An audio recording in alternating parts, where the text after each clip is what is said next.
चंदा चाहिए पूजा के चंदा चाहिए।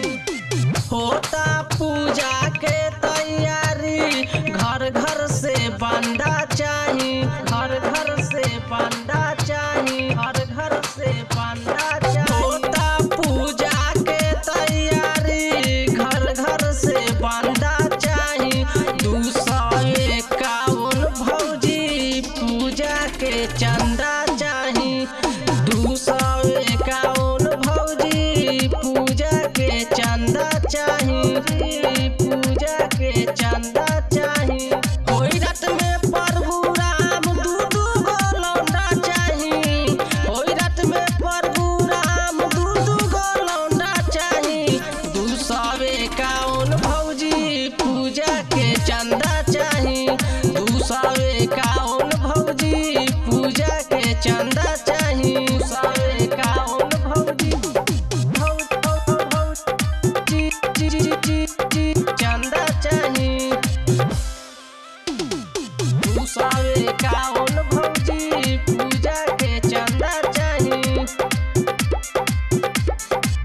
पैसा के तू ना कर बर्बाद भौजी, होते त पूजा लेके आइम हम प्रसाद भौजी।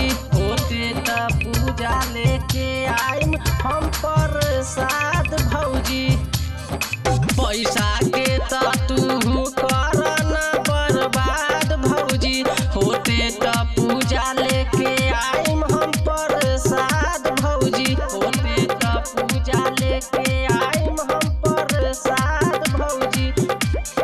मंडप सजावे खातिर साड़ी ना गंदा चाहिए। मंडप सजावे खातिर साड़ी ना गंदा चाहिए। 251 भौजी पूजा के चंदा चाहिए।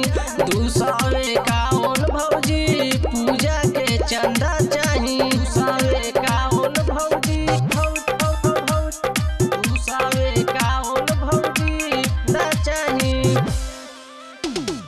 251 भौजी पूजा के चंदा चाहिए। अब कीटा पूजा में करम बहुते खर्चा, गाँव नगर टोला में त होई हमनी के चर्चा। गाँव नगर टोला में त होई हमनी के चर्चा।